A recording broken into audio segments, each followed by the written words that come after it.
رب اشرح لی صدری ویسر لی امری واحلل عقدۃ من لسانی یفقهوا قولی اللهم اجعل القرآن ربیع قلبی ونور صدری وجلاء حزنی وذهاب ہمی وغمی۔ سورۃ الحج کا مطالعہ جاری ہے اور الحمدللہ کثیرہ ہم سورۃ الحج کے اختتام کی طرف جو ہے وہ آگے بڑھ رہے ہیں، اور اس کا نواں رکوع جو ہے وہ آج ہمارے زیر مطالعہ ہے۔ الم تر ان اللہ سخر لکم ما فی الارض والفلک تجری فی البحر بامری، اور کیا تم دیکھتے نہیں کہ جو کچھ زمین میں ہے وہ اللہ نے تمہارے تابع فرمان بنا دیا ہے، اور کشتی کو بھی جو اس کے حکم سے سمندر میں چلتی ہے۔ تو یہ تسخیر ارض ہے، یا یہ کہ اس کو تسخیر کائنات کہا جاتا ہے۔ ظاہر ہے کہ یہ جو کرۂ ارض ہے ہمارا، یہ جو زمین ہے، اس کائنات کا ایک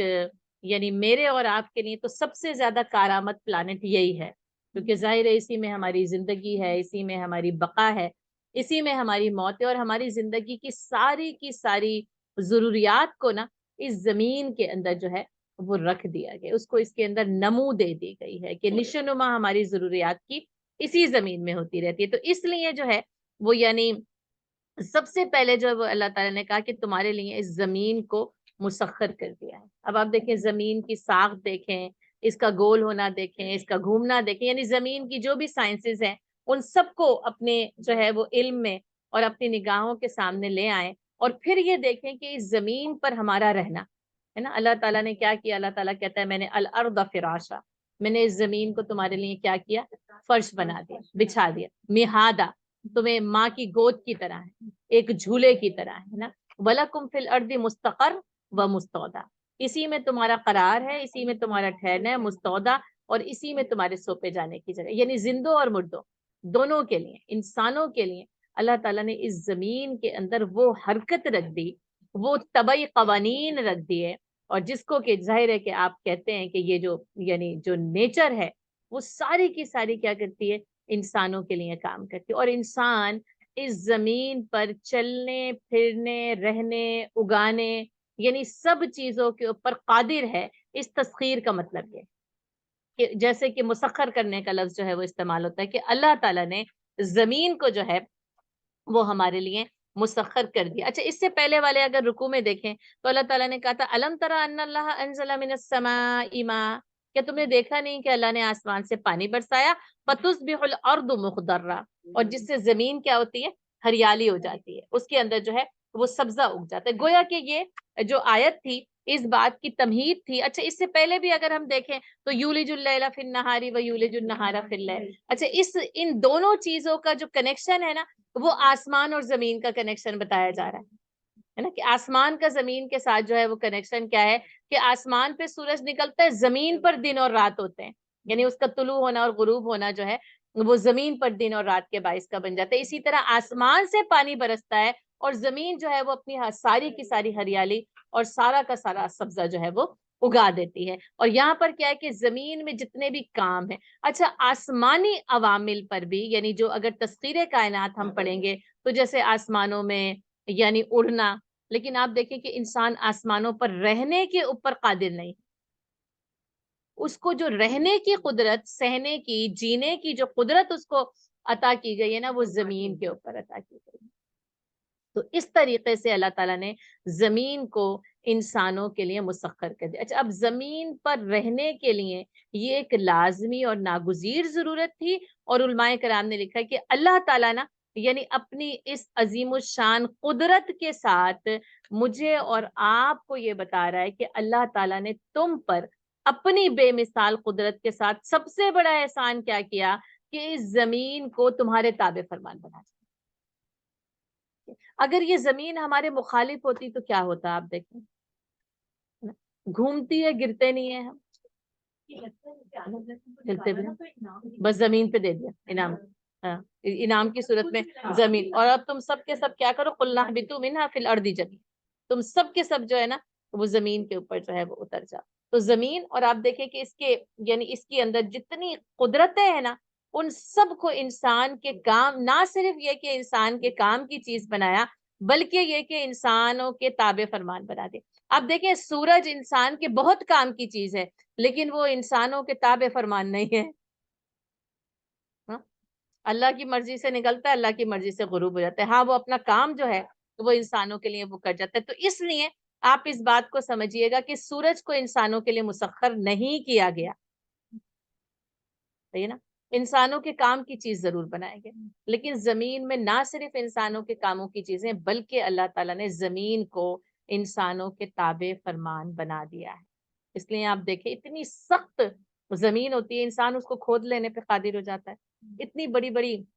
عمارتیں آپ دیکھیں کہ زمین میں کھود کر بنائی جاتی ہیں. اتنی کثیر تعداد میں جو فصلیں ہیں، کھیت ہیں، اسی زمین کے اوپر جو ہے وہ اللہ تعالیٰ نے، کیونکہ اللہ نے اس زمین کو ہمارے تابع فرمان بنا. آپ راستے بنا لیتے ہیں، آپ ریل گاڑیاں چلا لیتے ہیں، سواریاں چلا لیتے ہیں، یعنی جنگلات پر اور سمندر جو کہ اسی زمین کا حصہ ہے. آپ دیکھیں اسی لیے پھر اس کا ایک الگ سے ذکر کیا آگے، والفلک تجری فی البحر بامرہ. زمین کا ہی حصہ ہے نا، تو سمندر کے اوپر بھی اللہ تعالیٰ نے انسانوں کو ایک تسخیر کیا دی ہے اسی زمین کے اندر، زمین کے اندر. ٹھیک ہے، اب کیا ہے، اور اس کشتی کو بھی جو اس کے حکم سے سمندر میں چلتی ہے، اس کشتی کو بھی انسانوں کے تابع فرمان بنا دیا جو کہ اللہ کے حکم سے جو ہے وہ سمندر پر چلتی ہے. اب آپ دیکھیں اتنا محیط سمندر، ایسا بے قرار سمندر، اس کی وسعتیں اور گہرائی دیکھیں، اور آپ دیکھیں کہ وہ انسان اس میں ڈوبے تو اس کا پتہ ہی نہ چلے کہ وہ کہاں گیا. پوری انسانیت کے لیے، پوری انسانیت کو ڈبو سکتا ہے نا سمندر، غرق کر سکتا ہے. لیکن آپ دیکھیں اس کے اوپر کشتی چلتی ہے اور ایک ساحل سے دوسرے ساحل تک جو ہے وہ بخیریت و حفاظت جو ہے عافیت کے ساتھ پہنچ بے امری، اللہ کے امر سے، ہے نا. وَيُمْسِكُ السَّمَاءَ، اور اللہ نے آسمان کو تھامے ہوا ہے. آپ دیکھیں پھر وہی فرق کیا ہے کہ انسان آسمانوں پر یعنی اس کو مسخر نہیں کیا ہے، گو کہ یعنی وہ جہاز جاتا ہے، اڑتا ہے کچھ سیاروں تک خلا کے ذریعے، اور پھر وہ یہ نا کہ ابھی تک بس ہمارے پاس خلاؤں کا ہی علم ہے نا. تو اللہ تعالیٰ نے کیا کیا، وَيُمْسِكُ السَّمَاءَ، اللہ نے آسمان کو تھاما ہوا ہے، أَن تَقَعَ عَلَى الْأَرْضِ إِلَّا بِإِذْنِهِ، کہ وہ اس کے اذن کے بغیر، وہ اس کی اجازت کے بغیر زمین پر گر نہیں سکتا. ورنہ آپ دیکھیں کہ آسمان یعنی جب جی چاہے زمین کے اوپر آ گرے کیا بنے گا. اور پھر آپ دیکھیں آسمان کی جو تشکیل ہے، اس کی جو تخلیق ہے، یعنی وہ کیسے ہوتی ہے، بغیر ستونوں کے. ایک اتنی سی چھت جو ہے نا وہ ہزاروں پلرز کے بغیر جو ہے نا وہ بنیادوں کے بغیر نہیں بنائی جا سکتی. اور اللہ کی وہ قدرت کاملہ ہے کہ اس نے اتنے بڑے آسمان کو اللہ نے بغیر ستونوں کے، اور یا یہی کہ وہ ہیں تو ہمیں نظر نہیں آتے، بغیر عمد ترون، کہ وہ ہیں لیکن ہمیں نظر نہیں آتے. اور اللہ تعالیٰ آسمان کو تھامے ہوئے، یہ اللہ نے جیسے وہ آسمان کو جیسے الارض فراشا والسماء بنا، اللہ نے آسمان کو چھت بنایا اور اس چھت کو اللہ تعالیٰ نے تھامے ہوئے. یہ دونوں چیزیں جو یعنی یہ ان دونوں کا ایک ربط ہے کہ آسمان زمین پر نہیں گرتا ہے، زمین گھومتی ہے ہمیں نہیں گراتی. سمندر اب دیکھیں سونامی آتا ہے چند لمحوں کے لیے تو کیا حالت ہو جاتی ہے، زمین اتنا سا ہلتی ہے تو وہ زلزلوں کی کیفیت سے انسانوں کا اور ان کی آبادی کا کیا حال ہو جاتا ہے. تو یہ کہ اللہ نے اپنے اذن سے، اپنے امر سے جو ہے وہ ان چیزوں کو انسان کے تابع فرمان کیا کہ انسان جو ہے وہ ان چیزوں پر جو ہے وہ قدرت رکھتے ہوئے اپنے تمام جو ہے وہ جو ضروری امر ہیں ان کو انجام دے سکے. ان اللہ بالناس لرؤوف الرحیم، اور بلا شبہ اللہ تعالیٰ بندوں پر رؤوف اور رحیم. آپ دیکھیں پچھلے رکوع میں ہم نے جو اللہ کی صفات اور ان کی تکرار کو جس انداز کے اندر جو ہے وہ پڑھا تھا، اور آپ دیکھیں کہ یہاں پر اللہ تعالیٰ کی صفت جو ہے وہ رؤوف اور رحیم ہے. رحیم جو ہے یعنی بہت زیادہ کثرت کے ساتھ جو ہے وہ اللہ تعالیٰ کی صفت کا استعمال، یعنی الرحمن الرحیم. آپ کو پتہ یہ بالکل شروع میں، اور ویسے بھی اس سے پہلے بسم اللہ ہی پڑھیں تو بسم اللہ الرحمن الرحیم، الحمد للہ رب العالمین الرحمن الرحیم. اب دیکھیں سب سے پہلے تعریف کے بعد اللہ تعالیٰ کی کون سی صفت کا ذکر، اس کی رحمت کی صفت کا ذکر، جو سب سے زیادہ ضروری، سب سے زیادہ خاص اور سب سے زیادہ عام، اللہ کی صفت رحمت اور رحیمیت کے ساتھ. آپ کو پتہ ہے ہم اس کو کئی بار جو ہے وہ پڑھ چکے ہیں کہ رحیم جو ہے وہ یعنی مبالغے کا صیغہ ہے. رحمان سے زیادہ جو ہے وہ کہا جاتا ہے کہ رحیم کے اندر جو ہے وہ مبالغہ پایا جاتا ہے. اور یہ جو رحیمیت ہے کچھ علماء کرام کا کہنا ہے، اور جیسے کہ قرآن کی خود جو ہے نا وہ یعنی آیت ہے کہ وَكَانَ بِالْمُؤْمِنِينَ رَحِيمًا، اور اللہ تعالیٰ جو ہے وہ اہل ایمان پر رحیم ہے. تو کہا جاتا ہے کہ اللہ کی جو یہ صفت رحیمیت ہے یہ مومنین کے لیے خاص ہے، اور اس کی جو صفت رحمان ہے نا وہ تمام انسانوں کے لیے ہے۔ اور اس کے علاوہ مشہور جو ہے وہ قول ہے کہ رحمان فی الدنیا و رحیم فی الآخرہ، کہ اللہ تعالیٰ یعنی دنیا کے لیے تو رحمان ہے لیکن آخرت کے لیے وہ کیا ہے، وہ رحیم ہے۔ اللہ اکبر، اللہ اکبر، اللہ اکبر، اللہ اکبر، اشہد ان لا الہ الا اللہ، اشہد ان لا الہ الا اللہ،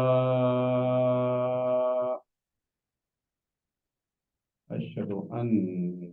محمد رسول اللہ، اشہد ان محمد رسول اللہ، حی علی الصلاۃ، حی علی الصلاۃ، حی علی الفلاح، حی علی الفلاح، اللہ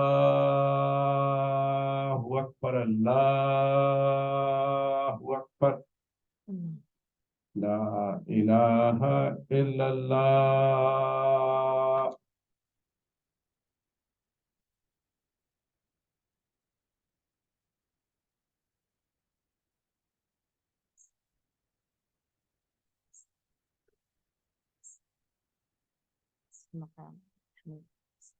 اللهم صل على محمد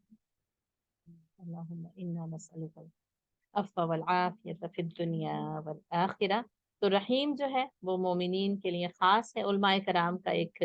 یعنی یہ کہنا ہے کہ رحمان فی الدنیا و رحیم فی الآخرہ، کہ دنیا میں تو اللہ کی صفت رحمان کا یہ سارا کچھ جو عطائیں ہیں نا وہ اس کی صفت رحمان کا نتیجہ، لیکن آخرت میں نا وہ رحمت جو مومنین کے لیے خاص ہوگی اور کافروں کو ان کی بدعملی کے سبب جہنم میں ڈال دیا جائے گا، تو مومنین کے لیے وہ صفت رحیمیت کا جو ظہور ہے نا وہ آخرت میں خاص طور پر ہوگا کہ وہ کانا بالمومنین رحیم۔ اور یہ جو صفت رحیم ہے یہ نبی یہ رسول اللہ صلی اللہ علیہ وسلم نے فرمایا کہ یہ جو یعنی یہ جو اللہ تعالیٰ کی صفت رحیم ایک تو رحمت سے ہے، آپ کو پتہ ہی ہے کہ آپ صلی اللہ علیہ وسلم نے فرمایا کہ یہ رحمت سے مشتق ہے، اور جو کوئی جو ہے وہ یعنی اللہ تعالیٰ نے اس کو اپنی ذات کے ساتھ جوڑا ہے، اور اللہ کی جو صفت رحمان اور رحیمیت ہے قرآن میں سب سے زیادہ جو ہے وہ بیان ہوئی ہے۔ اور آپ صلی اللہ علیہ وسلم کی مختلف دعائیں ہیں، یعنی میں یہ کہنا چاہیے کہ نبی صلی اللہ علیہ وسلم نے اللہ کی صفت رحمت اور رحمانیت کے ساتھ مختلف جو ہے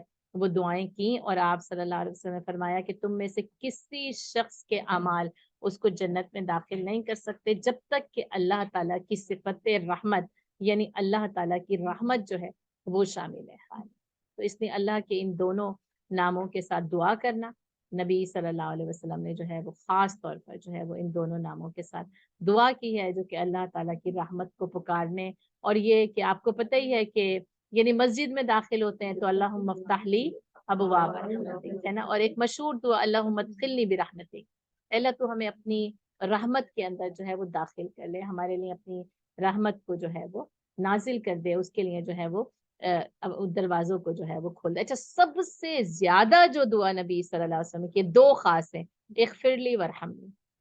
اغفر لنا ورحمنا، قرآن میں بھی اور اسی طرح جو ہے وہ نبی صلی اللہ علیہ وسلم کی دعاؤں۔ صفت جو رافت ہے نا یہ ہے وہ کہ جس کا استعمال جو ہے وہ قرآن کریم میں جو ہے وہ لکھا ہے کہ صرف 10 مقامات پر ہوا ہے،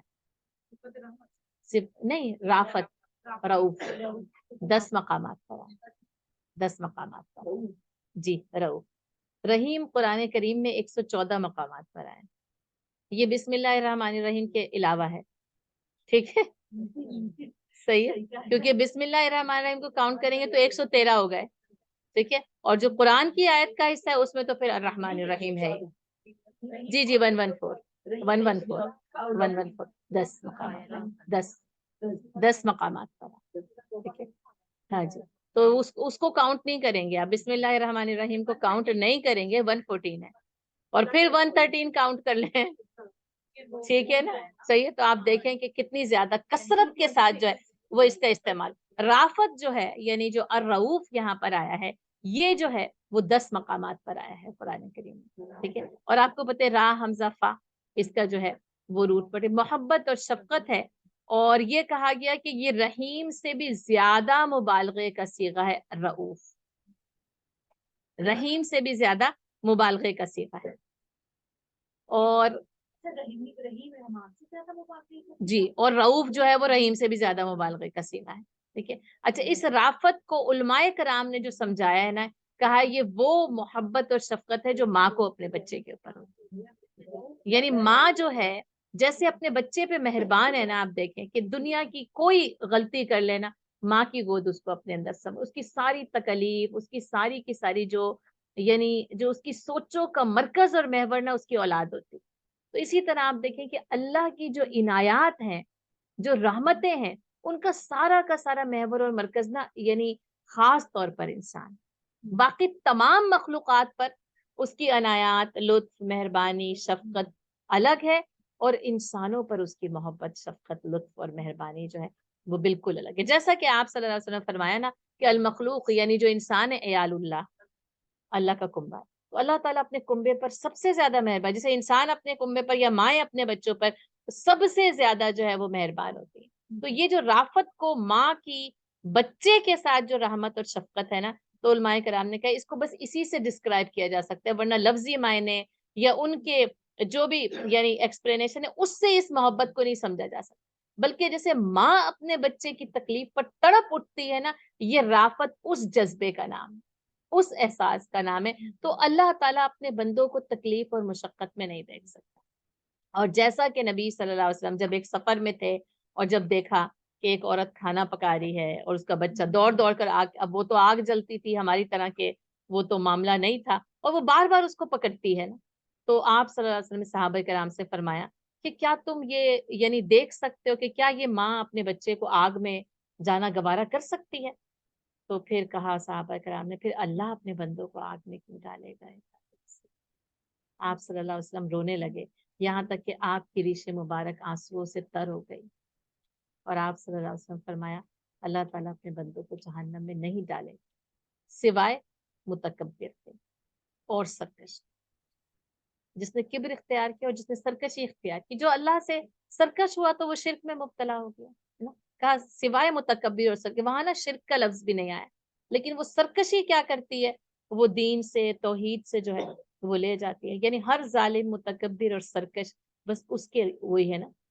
فبئس مثوی للمتکبرین، کہ وہ ٹھکانہ جو ہے وہ متکبرین کا. تو آپ دیکھیں کہ وہ یعنی وہ دیکھ کر آپ صلی اللہ علیہ وسلم نے بتایا کہ جب یہ کہا کہ کیا یہ دیکھتے ہو کہ کیا یہ ماں اپنے بچے کو آگ میں جانا گوارا کر سکتی، اور اللہ تو اپنے بندوں پر اس ماں سے زیادہ مہربان ہے. تو پھر یہ سوال کیا گیا کہ پھر اللہ کے رسول، پھر وہ جہنم کی آگ میں اللہ تعالیٰ کیسے جلا سکتا ہے؟ تو اللہ تعالیٰ کو نہ پسند ہے، نہ اللہ تعالیٰ نے اس کا ارادہ کیا ہے. اللہ تعالیٰ نے تو وہی نرمی کا، رحمت کا، رافت کا، یرید الآخرہ، اللہ نے ہمارے لیے آخرت کی کامیابی کا ارادہ کیا، جبھی تو یہ کتاب اور رسول بھیجے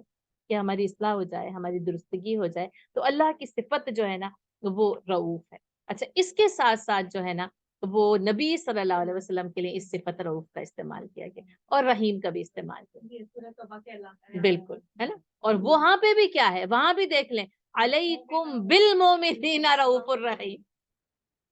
اللہ تعالیٰ کے رسول جو ہیں وہ مومنین پر بہت رؤوف ہے. تو وہی صفت رؤوفیت جو رافت ہے وہی نبی صلی اللہ علیہ وسلم. تو اس صفت کو انسانوں کے لیے استعمال کیا جا سکتا ہے، یہ بتاؤ نہیں انسانوں کے لیے، یعنی انسان رؤوف ہو سکتا ہے نا، وہ رحیم ہو سکتا ہے. یعنی ماں اب وہ چاہے مومن ہو یا نہیں ہو، وہ اپنے بچوں کے لیے شفیق اور مہربان ہوگی نا، تو اس میں یہ صفت رافت جو ہے وہ پائی جائے. کیونکہ اللہ کی یعنی پھر وہی کہ اللہ کی صفات کا پرتو جو انسان کے اوپر، جو کہ اس نے روح کو پھونکا، تو اس کی صفات کا پرتو جو ہے وہ انسانوں کے اوپر ڈال. یعنی جی وہی کہ اگر اللہ واسع ہے تو پھر وسیع القلبی، یعنی انسان کے اندر بھی وسعت اللہ نے دی اور وہ اس وسعت قلبی کا مظاہرہ کرے، وہ وسیع جو ہے نا وہ اپنی سوچ کو اور اپنے ذہنوں کو وسیع رکھے. تو اسی طرح یہ کہ یہ رعوف اور اسی کے ساتھ جو ہے وہ رحیم نبی صلی اللہ علیہ وسلم کے لیے استعمال کیا گیا. تو سوچا جا سکتا ہے کہ جو اللہ تعالیٰ جو اپنے بندوں کے لیے اللہ تعالیٰ نے یہاں پر فرمایا, اور یہاں پر بھی دیکھیں اللہ نے کہا ان اللہ بالناس, ویسے ہے نا انسانوں کے لیے وہ رعوف اور رحیم ہے نا, اس کی محبت اور شفقت, اور وہ انسانوں کو آپ دیکھیں کہ وہ برائیوں سے نکالتا ہے, اندھیروں سے نکالتا ہے, گمراہی سے نکالتا ہے, ہدایت کی طرف لے کے جاتا ہے. اور اس کے بعد دیکھیں یہ جو زمین اور آسمان کی جو تسخیر انسانوں کے لیے کی ہے نا, تو وہ صرف مومنین کے لیے خاص نہیں کی, وہ سارے پورے جتنے انسانیت ہے پوری بنی نو انسان کے لیے کی ہے. اب وہ فرعون بھی ہو تو اس کے محل میں تو نعمتوں کی زیادتی, تو پھر وہی کہ وہ آپ کہتے ہیں وہ تو ساری پوری بنی اسرائیل سے زیادہ نعمتیں اس کے پاس تھی. تو یہ اللہ تعالیٰ کی رافت اور رحمت نہ نعمتوں کو نہیں روکتی ہے نا, یہ یاد رکھیے گا. وہ انسانوں کے لیے جو اس کی رافت اور رحمت کا یہ تقاضا ہے کہ وہ انسانوں کے لیے باوجود اس کے کہ وہ سرکش ہوتے ہیں, وہ مشرک ہوتے ہیں, وہ کافر ہوتے ہیں, وہ متکبر ہوتے ہیں, یہ والی جو دنیا کی نعمتیں نا ان کے لیے نہیں روکی جاتی. لیکن وہ اللہ جو سریع الحساب ہے, وہ جو شدید العقاب ہے, وہ جو عزیز ذو انتقام ہے, وہ جو کہ ہادی ہے, جو ہدایت دیکھتا ہے, وہ پھر آخروی نعمتوں کو جو ہے وہ ان سرکشوں کے لیے محدود کر دیتا ہے, یعنی منع کر دیتا ہے. وہ پھر مومنین کے لیے خاص جو ہے وہ عطا کی جائیں گی, یعنی جنت, اس کی کامیابی اور اس کی نعمتیں جو ہے وہ دی جائیں گی. تو بہرحال یہ کہ اللہ تعالیٰ نے جو ہے وہ اپنی صفت رافت اور رحمت کا یہاں پر تذکرہ کیا. تو ضروری ہے کہ اللہ کی ان صفات کی معرفت حاصل ہو, تاکہ اللہ کی معرفت حاصل ہو اور میں اور آپ نہ اپنے آپ کو سنوارنے میں کامیاب ہو سکیں. وَهُوَ الَّذِي أَحْيَاكُمْ, وہی تو ہے جس نے تمہیں زندگی دی. ثُمَّ يُمِيتُكُمْ, وہ پھر تمہیں مارتا ہے. ثُمَّ يُحْيِيكُمْ, اور وہ پھر تمہیں زندگی دے. یہاں پہ دو زندگیوں کا ذکر ہے اور یہی زندگی ہے, یہیں سے آغاز ہو رہا ہے. جبکہ جیسے پھر وہی بات ہے کہ ہم شکم مادر میں تھے, ماں کے پیٹ میں تھے, یاد بھی نہیں, پتہ بھی نہیں, لیکن زندگی اصل میں وہیں سے ملی. اور یہ والی زندگی کے جب انسان دنیا میں آتا ہے تو اس کو جو ہے وہ زندگی دی جاتی ہے. اب وہ مختصر, طویل, تھوڑی, جوانی, بڑھاپا, یہ سارے جو مدارج ہے نا اس احیاکم میں جو ہے وہ آ جاتے. اس سے پہلے والی جو زندگی تھی ارواح کی صورت میں, یا پھر وہی کہ جو ہے وہ آپ پہلے جو زندگی ہے, پھر صلبے جو ہے وہ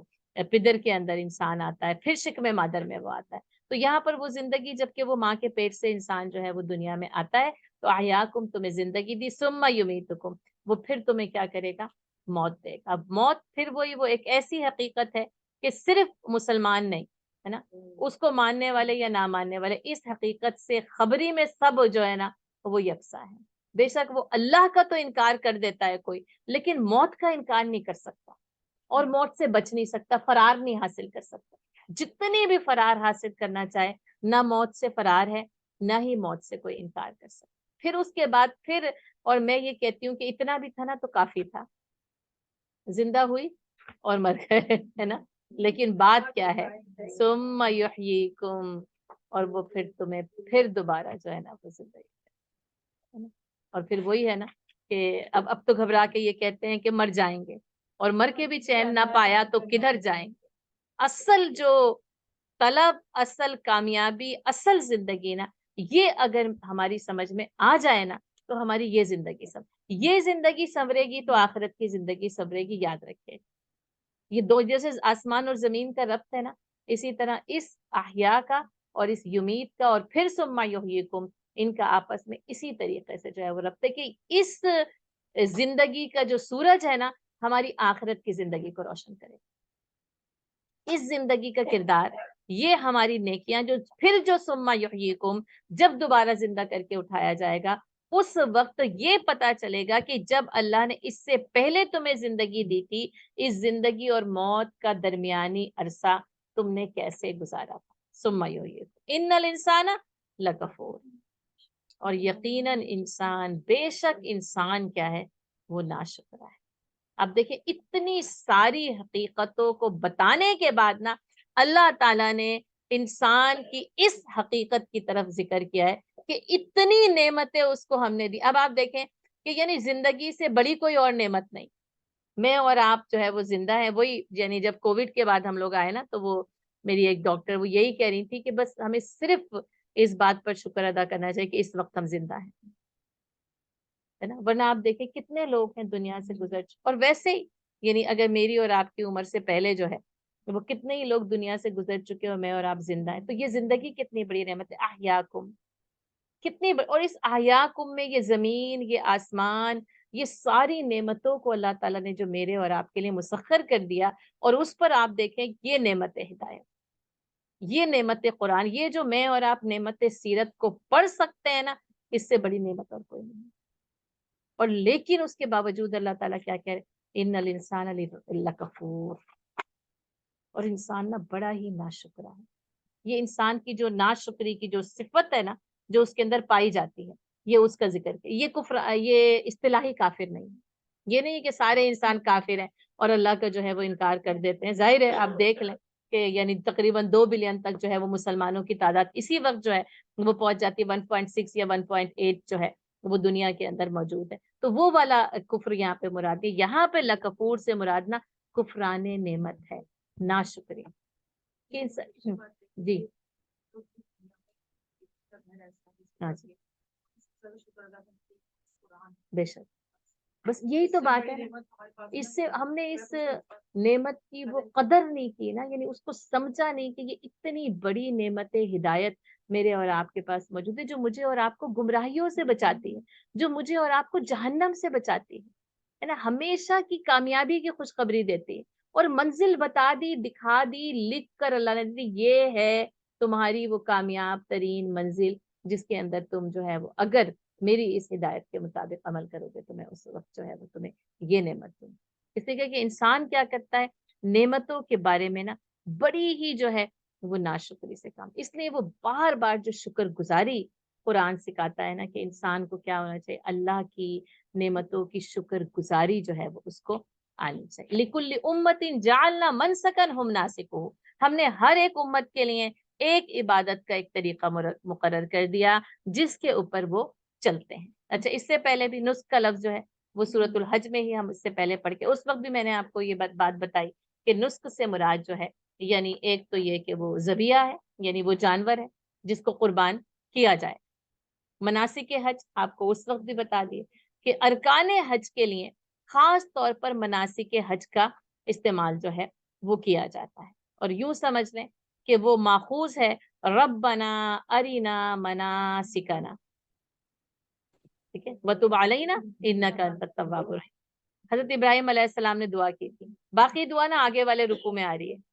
تو جب اس کو پڑھیں گے. یہاں پر جو منسکا ہے نا, ارینا مناسکنا, اور اے اللہ تو ہمیں نا اپنی عبادت کے طریقے سکھا دے, یا یہ کہ وہ جو خانہ کعبہ کی تعمیر ہو رہی ہے تو اس وقت پھر وہ جو اس کا حج کیا جائے گا کہ اے اللہ ہمیں اس حج کے تو طریقے سکھا دے, حج کے ارکان جو ہے وہ سکھا دے. تو ایک تو یہ کہ نسک خاص طور پر جو ہے انا صلاتی و نسکی و محیای و مماتی للہ رب العالمین,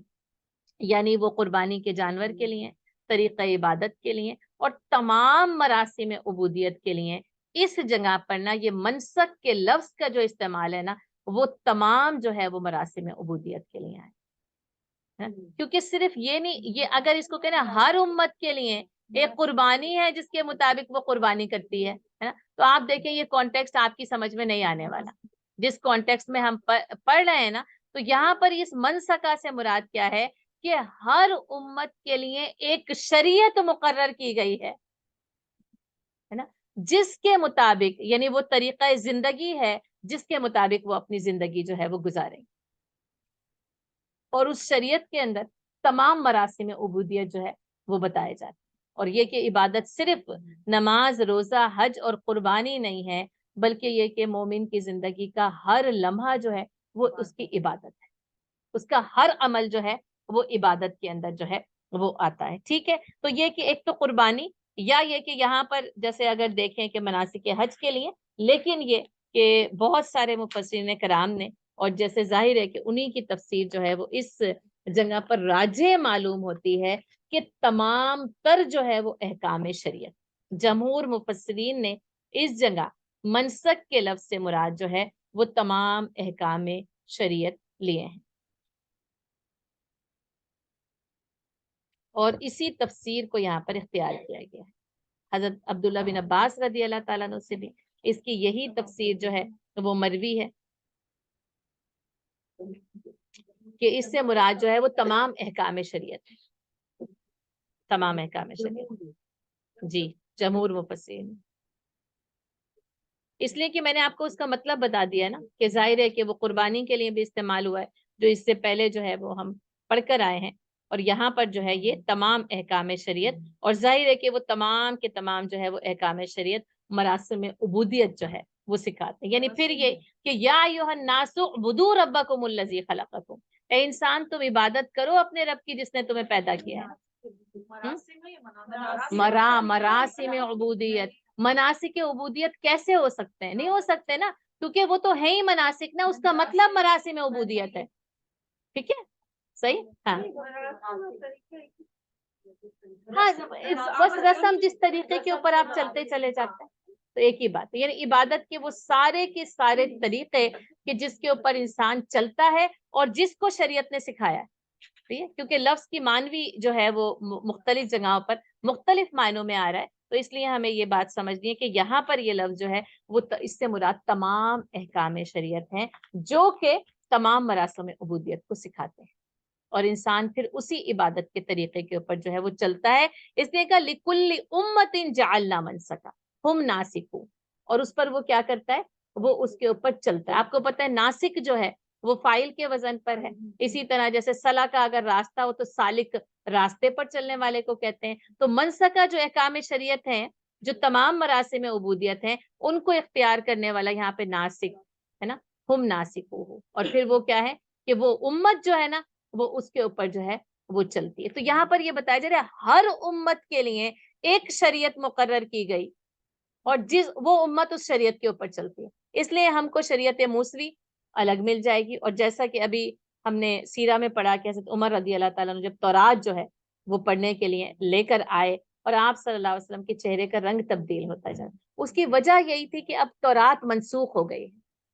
ہے نا، اب نبی صلی اللہ علیہ وسلم کی تعلیم، آپ صلی اللہ علیہ وسلم کی شریعت کے سے پہلے جتنی شریعتیں تھیں نا سب کی سب کیا ہیں، منسوخ، یہ شریعت ناسخ ہے، اپنے سے پچھلی تمام شریعتوں کو منسوخ کر دیتی ہے، اب صرف اور صرف شریعت محمدی صلی اللہ علیہ وسلم پر عمل ہو، اور ان شریعتوں کی جو چیز بھی باقی رکھی گئی اس شریعت محمد صلی اللہ علیہ وسلم میں اس کے اوپر تو عمل کیا جائے گا، اور جن چیزوں کو جو ہے وہ منع کر دیا گیا ان چیزوں کے اوپر عمل نہیں تھے، گو کہ وہ ان کے لیے جائز تھی، ضروری تھی، لیکن شریعت محمدی صلی اللہ علیہ وسلم میں وہ جائز نہیں اور وہ ضروری نہیں، ٹھیک ہے۔ تو ہر شریعت کو اللہ تعالیٰ نے ہر کسی کے لیے اس کے وقت کی ضرورت، حالات کے مطابق جو ہے وہ ان کے اوپر نازل کیا تھا، وہ اس کے مکلف تھے کہ وہ اس کے اوپر عمل کرتے، لیکن رسول اللہ صلی اللہ علیہ وسلم کے آنے کے بعد، آپ صلی اللہ علیہ وسلم کے دین اسلام لانے کے بعد اب پچھلی کسی شریعت کی ضرورت باقی نہیں رہی، ٹھیک ہے، اس شریعت نے باقی پچھلی تمام شریعتوں کو مکمل کر دیا ہے، یاد رکھیں جی، اس میں کسی قسم کی ترمیم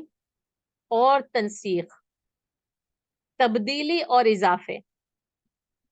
ترمیم اور تنسیخ، تبدیلی اور اضافے یا کمی کی کوئی گنجائش نہیں،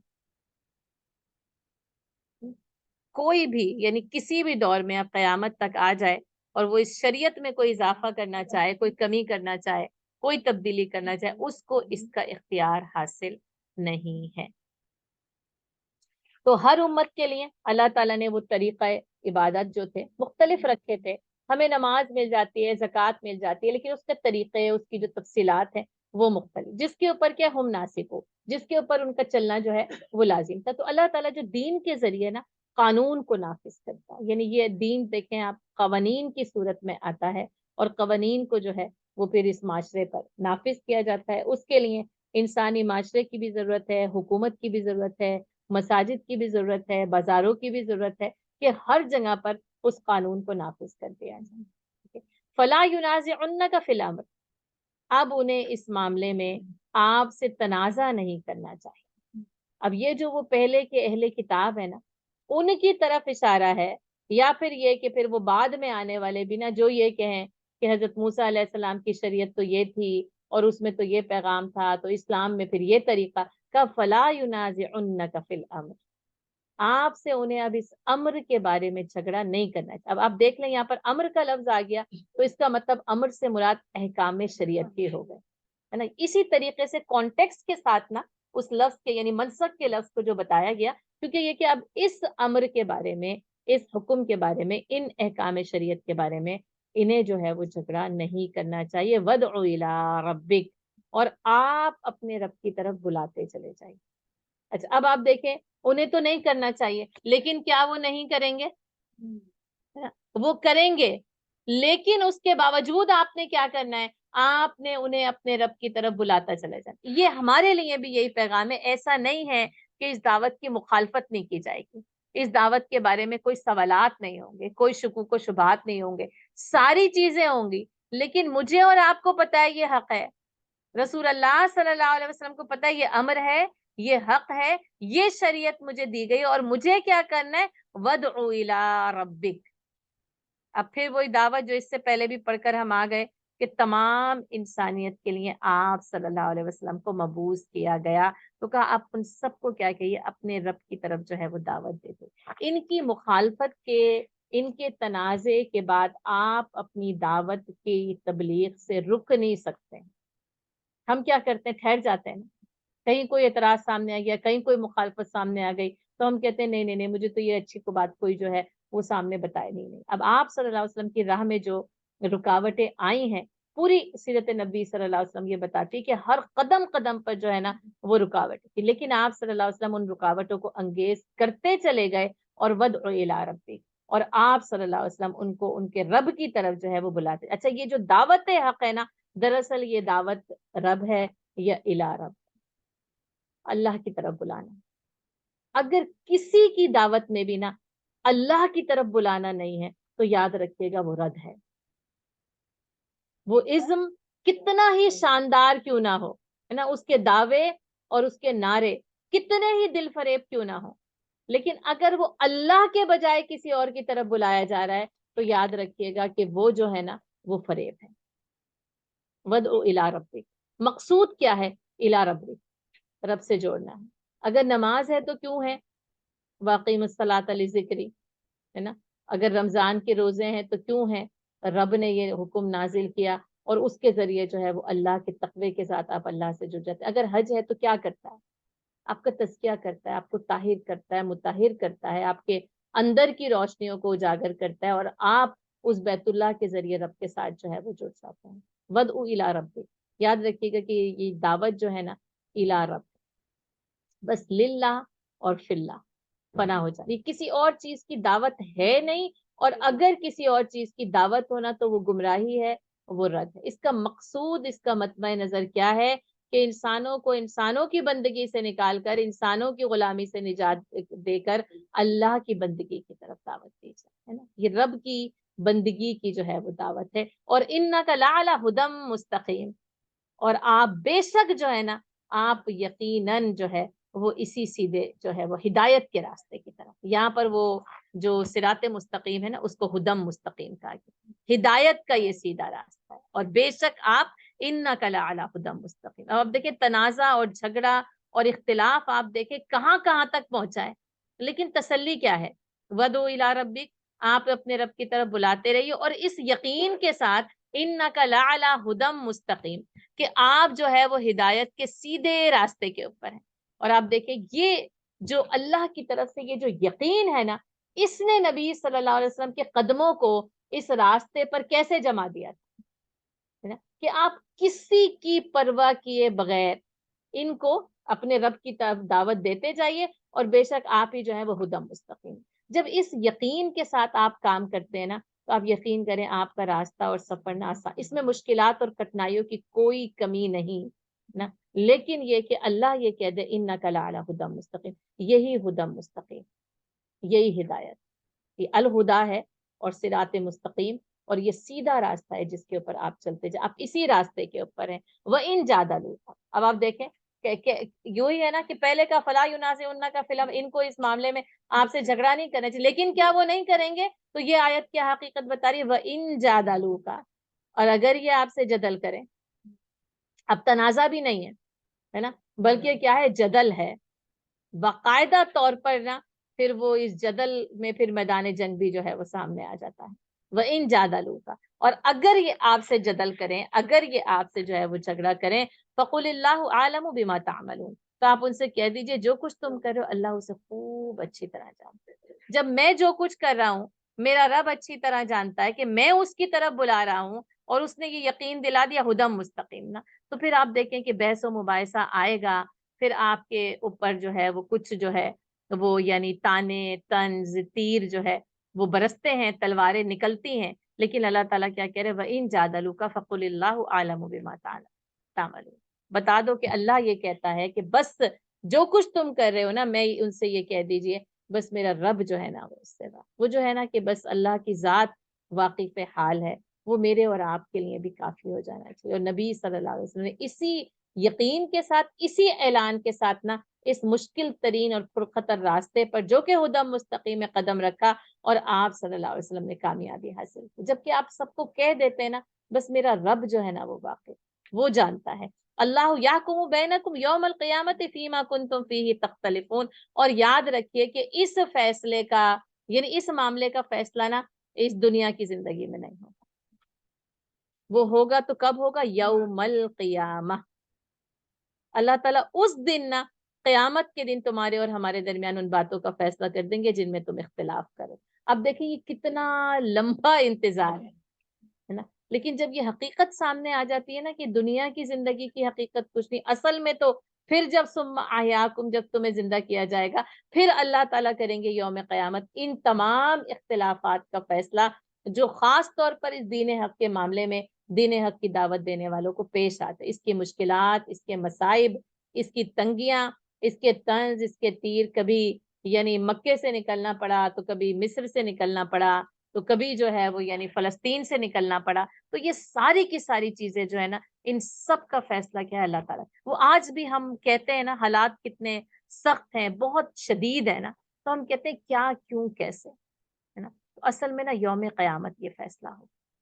آج نہیں ہوگا اس دنیا کی سرزمین پہ نا، اسی زمین کے اوپر نہیں ہوگا. بلکہ ہو سکتا ہے قیامت اسی زمین پر ہو تو اسی زمین پہ اس کی حید بدل جائے، لیکن اصل میں یوم القیامہ آج کے دن نہیں ہوگا. کہنے آج کے دن نہیں ہوگا بلکہ یوم قیامہ ہوگا. الم تعلم ان اللہ یعلم ما فی السماء والارض، اور کیا تم نہیں جانتے کہ اللہ وہ سب کچھ جانتے ہیں جو آسمان اور زمین میں. تو وہ یہ ان انسانوں کی باتوں کو کیسے نہ جانیں گے، ان کی سازشوں کو یا ان کے ظلم کو کیسے نہ جانیں گے. بلکہ کیا تم نہیں جانتے ان اللہ یعلم ما فی السماء والارض، وہ تو آسمان اور زمین کی ہر چیز سے واقف ہے. ان ذالک فی کتاب، اور اس کے ساتھ ساتھ یہ سب کچھ ایک کتاب میں لکھا. ایک تو اللہ کا علم بھی کافی تھا، لیکن اس کے ساتھ ساتھ کیا ہے، اللہ نے اس علم کو کیا کیا ہے، درج کر رکھا، لکھ رکھا. اس لیے آپ یاد رکھیے کہ جو علم ہے نا اس کا لکھنا بہت ضروری ہے. علامہ بالقلم، اللہ تعالیٰ نے اس علم کو قلم کے ذریعے سکھا، اور اللہ نے خود لکھ کر اس بات کا ثبوت دے دیا کہ ہر چیز نا لکھی ہوئی، ریکارڈڈ جس کو کہتے ہیں نا، وہ ریکارڈڈ محفوظ. آپ کہتے ہیں ریکارڈنگ ہمیں مل جائیں گی کلاس کی، درس کی، تو وہ ریکارڈنگ کتنی جو ہے نا وہ اہم ہوتی ہے آپ کے لیے بھی، اور آپ سمجھیں کہ میرے لیے بھی. میں کہوں کہ نہیں میں نے تو یہ پڑھایا ہی نہیں ہے، پتہ چلا ریکارڈنگ میں لکھا ہوا ہے. آپ کے نہیں اسماعیل جی، آپ نے نہیں بتایا تھا ہمیں منسک کس کو کہتے ہیں، اور وہ تو نہیں آپ نے بتایا، ریکارڈنگ بتا دی گی، پوری تفصیل بتائی گئی تھی، ہے نا. تو اسی طرح اللہ کا علم کافی ہے، لیکن اس کے باوجود اللہ تعالیٰ نے کیا کہ ان ذالک فی کتاب، اور آپ کو پتہ ہی ہے وہ کتاب مبین ہے، اور وہ لوح محفوظ میں جو ہے وہ محفوظ کی گئی، جو ساری چیزوں کا علم جو ہے وہ اس کے اندر لکھا ہوا. ان ذالک علی اللہ یسیر، اور اللہ کے لیے یہ بات بالکل آسان ہے، کوئی مشکل بات نہیں. اچھا ایک تو یہ کہ یہ سارا علم یعنی زمین آسمان، اس کی قدرتیں، اس کی تقدیر، انسانوں کی تقدیر، ہے نا، تمام یعنی مخلوقات کی تقدیر جو ہے وہ یہ سمجھ لے لکھی ہوئی ہے. اچھا اور میری اور آپ کی جو تقدیر جو ہمارے دونوں کندھوں کے اوپر موجود ہے، ہماری زندگی کی ریکارڈنگ نامہ اعمال کی صورت میں ہو رہی ہے. اب یہ نہیں کہ مخلوقات کی تقدیر کا علم حاصل کر لیں کہ کیا ہو رہا ہے، کیا نہیں ہو رہا، کیسے ہو رہا ہے، تو مجھے یہ پتہ چل جائے. نہیں، اصل میں بات کیا ہے کہ یہ سب کچھ بھی کیا ہے، فی کتاب لکھا جائے، ریکارڈنگ. نہیں بالکل بھی نہیں رہا. ہاں ایک دم بس کبھی بس جب پڑھتے ہیں تو ایک دم سے خیال آتا ہے پھر یہ تو، اور میں کہتی ہوں کتنے مصروف ہے نا، اور جو جتنا بولتا ہے اس کے فرشتے اتنے ہی زیادہ کتنا ان کی ظاہر طاقت اور ان کی قدرت کا تو کیا کہنا، لیکن اللہ نے ان کو بھی کیسے کام پر، اور آپ دیکھیں وہ اس کام پہ مامور ہیں، کرتے جاتے ہیں، جو برائیاں زیادہ کرتے ہیں بےچارے اس کی برائیوں کے فرشتوں کو جو ہے وہ چین نہیں ملتا، جو نیکیاں زیادہ کرتا ہے وہ نیکیاں لکھنے میں مصروف رہتے ہیں، اور اللہ کرے کہ میرے اور آپ کے نیکیاں لکھنے والی کتابی جو ہے نا وہ بھری رہے، اور یہ برائیوں والی تو یعنی مٹا دی جائے، محو ہو جائے، ہم نہ کریں، اور اللہ اپنی رحمت سے، اپنی قدرت سے، اپنی مغفرت سے نا اس کو مٹا دے۔ تو ان ذالک فی کتاب یاد رکھیے گا، کب کیا کیا نیکی، وہ تو طائرہ فی عنقہ ہے، ٹھیک ہے، کہ تمہاری خوش قسمتی یا بد قسمتی کا ریکارڈ تمہارے اپنے ہی جو ہے نا وہ گردن کے اندر جو ہے وہ موجود ہے، اس دن نکالا جائے۔ اقرا کتاب، اقرا کتاب، ہاں جی، اقرا کتاب یعنی وہ وہاں پر جیسے سیو ہوتا جا رہا ہے، محفوظ، وہ لکھتے جا رہے ہیں اور اس کو وہاں پر محفوظ کرتے چلے جا رہے ہیں، جی محفوظ ہوتا ہے، محفوظ ہوتا ہے، ہاں بالکل بالکل بالکل وہی ہے جو لکھ رہے ہیں، لیکن وہ گلے میں محفوظ ہوتا ہے، بس وہ نامہ ہے ہمیں اقرا کتاب۔ اب اس کتاب کو پڑھ، اچھا اب اس میں پھر ظاہر جدید جو اس کی تفسیر سمجھ لیں وہ ہے کہ وہ ایسی کوئی چپ جو اپنے گلے میں گردن کے اندر ہے نا، اور جیسے کہ یعنی کیونکہ وہی، اچھا کل جیسے ایک بات ہو رہی تھی، میں نے آپ کو بتایا کہ ایک اچھا سیشن تھا، تو اس میں یہ تھا کہ یعنی جیسے کہا کہ جیسے انسانی دماغ کمپیوٹر کی مانند ہے، میں نے کہا نہیں جملہ غلط ہے، کمپیوٹر انسانی دماغ کو دیکھ کر تیار کیا گیا ہے، ٹھیک ہے نا، یہ نہیں کہ آپ دماغ کو کمپیوٹر سے تشبیہ نہیں دے سکتے، انسانی دماغ نے کمپیوٹر تیار کیا، جو انسانی دماغ ایسے ایسے سپر کمپیوٹر آپ دیکھیں آج جو اس کا جو ہاریزن کتنا وسیع ہے، تو وہ رب جس نے انسانی دماغ بنایا ہے، جس کو یہ کمپیوٹر کو بنانے کی تخلیقی صلاحیت جس دماغ کو عطا کی گئی، اس دماغ کو اس رب نے کیسا بنایا، اور اس چپ کو بھی اس نے کیسے بنایا ہے کہ وہ پوری زندگی کا ریکارڈ جو ہے وہ اس کے اندر موجود ہوگا، اور وہ ایک سمجھانے کے لیے، اب یہ کہ وہ تو پھر یوم القیامہ ہی کہ آخر کیا چیز تھی پتا چلے گا، بس وہ اسی طرح کہ کیونکہ اگر اتنا زیادہ وہ کتابیں ہوتی تو ہم تو کتابوں کے دفتر کے تلے مدفون ہو چکے ہوتے ہیں نا، تو اس لیے وہ مثال ہے کہ اتنی سی چپ میں آپ کی یہ پوری آپ دیکھیں ریکارڈنگ قرآن، یہ کتنا کچھ اس کے اندر آئے، کتنے کتنے وہ گیگا بائٹس اور پتہ نہیں کیا کیا وہ ہے جو کہ اب پھیلتا چلا جا رہا ہے، وسیع ہوتا چلا جا رہا ہے۔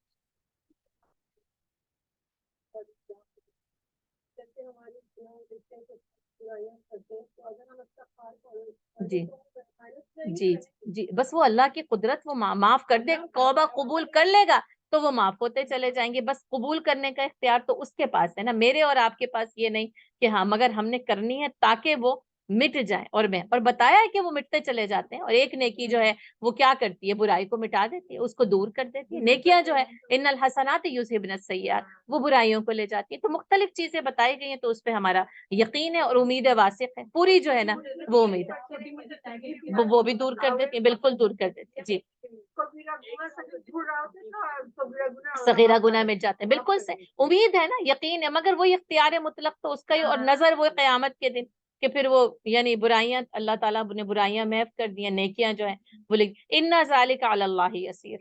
اور اللہ کے لیے یہ سب کچھ آسان ہے، ہمارے ریکارڈ مٹانا، نیکیاں بڑھانا، یعنی یہ سارا کچھ، اور پوری مخلوقات کی جو تقدیریں ہیں نا ان کا ایک ایک لمحہ جو ہے وہ لکھا ہوا ہے، اور ان ذالک علی اللہ یسیر، اور اللہ کے لیے جو ہے یہ بہت زیادہ آسان ہے، وَيَعْبُدُونَ مِن دُونِ اللَّهِ، اور وہ عبادت کرتے ہیں اللہ کو چھوڑ کر ان کی مَا لَمْ يُنَزِّلْ بِهِ سُلطانًا، کہ جس کے لیے اللہ تعالیٰ نے کوئی سند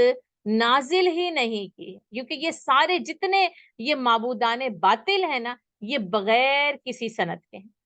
کوئی دلیل کوئی حجت جو ہے نا وہ یعنی تاریخ سے یا کسی کتاب سے یا کسی شریعت سے جو ہے وہ پیش نہیں کی جا سکتی، ساری کی ساری چیزیں کیا ما لم ينزل بہ سلطانہ، ان کے لیے کسی قسم کی کوئی سلطان، کوئی دلیل، کوئی حجت نہ، جس کو آپ کہتے ہیں نا کوئی ٹرو ایویڈنس، کوئی حقیقی ثبوت کے ساتھ نہیں، یہ بغیر ثبوت کے، یہ شیطان کا بہکاوا، اور انسان جب اس کے بہکاوے میں آ کر بہکا نا تو یہ سارے کے سارے بتوں کو تراش کر جو ہے نا وہ شرک کا پورا نظام جو ہے وہ قائم کر دیا گیا، اللہ کو چھوڑ کر جن جن کی بھی عبادت کی جاتی ہے اللہ نے ان کے لیے کسی قسم کی کوئی سند نازل نہیں کی، وما لیس لہم بہ علم، اور نہ ہی خود انہیں کچھ علم، ہے نا. اب یہ دیوی دیوتاؤں کو بیچاروں کو کیا پتا کہ ہمیں پوجا جاتا ہے.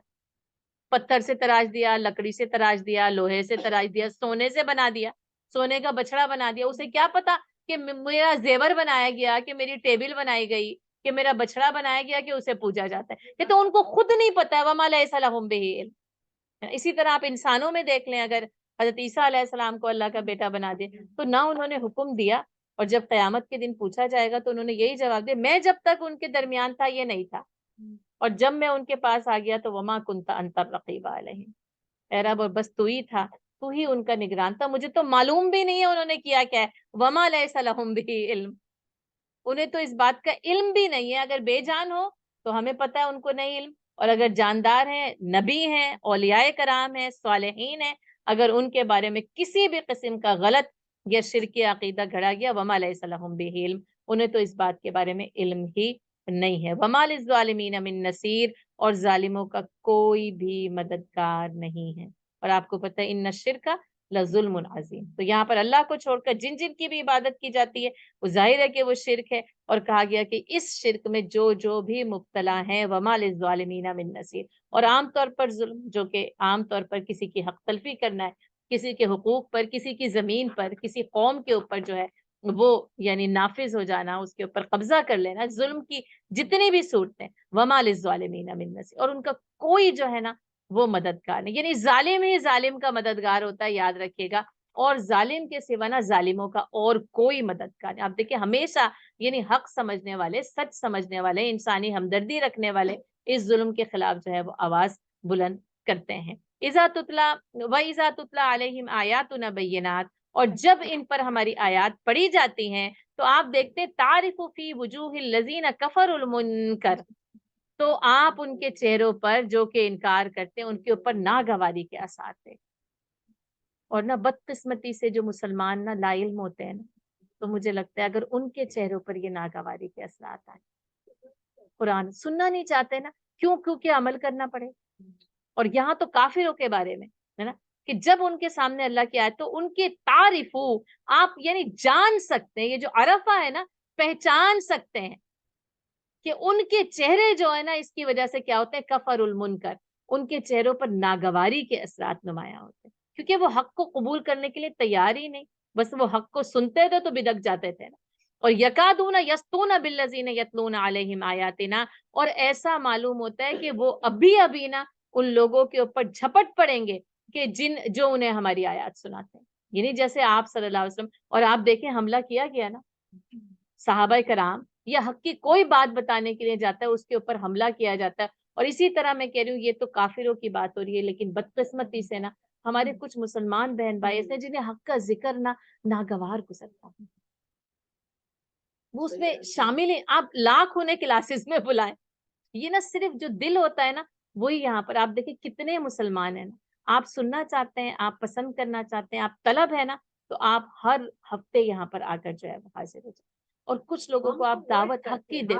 انتظار, دل شوق پیدا ہو جاتا ہے نا, ذوق پیدا ہو جاتا ہے. اور کچھ لوگوں کی نا یعنی اس سے آپ دیکھیں کہ ایک ناگواری کی جو کیفیت پائی جاتی ہے. تو مجھے اس آیت سے یہ ڈر لگتا ہے کہ یہ ہے تو کافرین کے لیے. اور یہ نہیں ضروری نہیں کہ ہر یعنی آپ سوچیں کہ اب اس میں جو نہیں آتا وہ نیک نہیں ہے, بات یہ نہیں ہے. بات یہ کہ وہ اپنی جگہ پر نیک ہے, وہ اچھا عمل کرتا ہے, وہ قرآن کو سنتا ہے, بہت اچھا. لیکن کچھ مسلمان ہماری شریعت سے یا دعوت حق سے یا اس کے فرائض سے یا اس کے اعمال سے یا اس کے نوافل سے نا کراہت اور ناگواری کا اظہار کرتے ہیں. تو اس کو ضرور اس سے سمجھ لیں, اور وہ ایسے کہ ان کے اوپر ہی جھپٹ پڑیں. اس لیے آپ دیکھیں کسی عالم کے ساتھ امام کیا ہوتا ہے, پھر وہ مختلف جو ہے نا اعتراضات, شکوک و شبہات یا سوالات, کہ جس سے یہ ہو کہ جس نے بتایا نا بس اسی کو جو ہے نا وہ گویا کہ اس کے شامت آ گئی. قل انبئکم بشر من ذالکم, آپ ان سے یہ کیا میں آپ کو بتاؤں اس سے بدتر کیا چیز ہے, النار, وہ آگ. یعنی ان کو یہ چیز بدتر لگتی ہے نا, ناگوار گزرتی نا, المنکر. تو انہیں کہا جا رہا ہے کہ یہ بات جو تمہیں اس وقت اتنی ناگوار گزر رہی ہے نا, ہم تمہیں بتائیں کہ اس سے زیادہ ناگوار کی چیز کیا ہے, النار, اور وہ کیا ہے, آگ ہے.